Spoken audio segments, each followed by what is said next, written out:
이 사건이 어떻게 알려졌냐면 이때 이 마을에서 끌려와서 사살을 할 때 네. 총을 한 명씩 조준 사격을 한 게 아니라 드르륵 드르륵 드르륵 갈기다 보니까 한 명이 총을 안 맞은 거야. 옆구리로 피어나간 거야. 그래가지고 그 인민위원장인가 여성 동맹위원장인가 하는 어떤 타이틀을 갖고 있던 분 한 분이 여기서 다 죽고 한 명이 살았는데 그 사람이 살아서 마을에 같이 나중에 살았다는, 그래서 그분이 이제 얘기를 해서 알려졌대요, 이 사건이. 안 그랬으면 이 사건도 묻혔죠. 이게 1950년 10월부터 1월이라고는 하지만 이 사건이 국군에 의해서 저질러졌다는 게 명확하게 밝혀졌잖아요. 네. 그러면 국군이 인민군을 추격해 올라갈 때는 아닐 거예요. 그러니까 추격해 올라갈 때는 남아있는 우익에 의해서 아마 그런 그 선별한다고 할까요? 그 이제 당시에 누가 부역했는지 이게 작업이 있었을 거고요. 145태가 1월 4일이지만 사실 12월부터 철수를 했기 때문에 그 철수하는 과정에서 다급하게 다 죽이지 않았을까. 예, 이거는 거의 확실할 거예요. 그러니까 이게 쫓아 올라가는 여유 있는 상황에서는 저렇게 다급하게 죽이지 않거든요. 6월 25일 날 전쟁 나고부터 한 3개월 반 정도를 북한 그 땅이었잖아요, 얘가.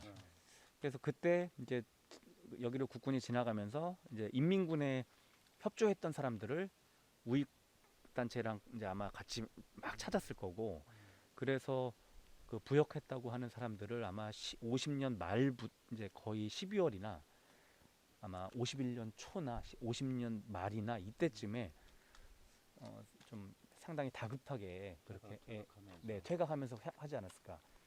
네, 대부분의 학살 사건이 그렇게 벌어지더라고요.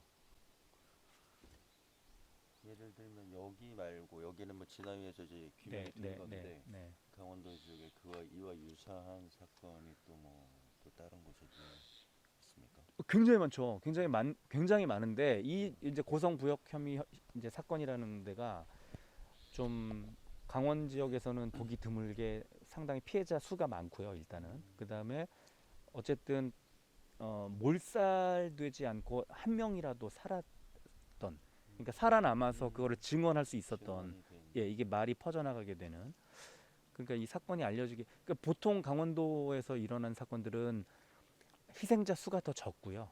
그리고 살아남은 사람이 거의 없어서 목격자가 있기보다는 그러니까 목격자가 아니라 하나 건너서 그죠. 그러니까 당사자의 뭐 가족이나 이런 게 아니라 지난번에 어디서 이 마을에 옆 마을에서 어떤 일이 있었다더라 뭐 이런 식으로 전해지는 게 많거든요.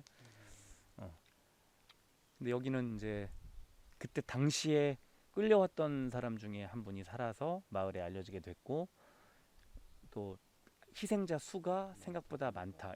다른 지역에 비해서 상대적으로 많다는 것. 그리고 이제 여기는 어쨌든 전쟁 전에 38선 이북 지역이기 때문에 북한 땅이었기 때문에 국군이 조금 더 그 함부로 지역 사람들을 이제 인민군의 친화적인 주민들로 간주하고 죽이는 뭐 그런 일이 벌어지는 거죠. 속초 양양군 절반 정도는, 양양군 절반, 속초, 고성군은 전부 다 이제 과거에 북한 땅이었기 때문에 이제 그 지역에 있는 사람들을 잠재적인 적으로 계속 보고 내려가는 거죠.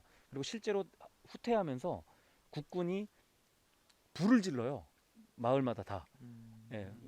그러니까 사람을 찾아서 죽이는 것뿐만 아니라 이제 집이나 이런 어떤 시설물을 인민군과 중공군이 내려오면서 이용하지 못하도록 불을 질러요. 그래서 양양군에서는 뭐 양양군 전체에서 뭐 6집인가 남고 다 불탔다고 그런 것도 있고, 그런 피해들도 좀 많이 있었죠. 이 강원도의 사건 같은 경우에는.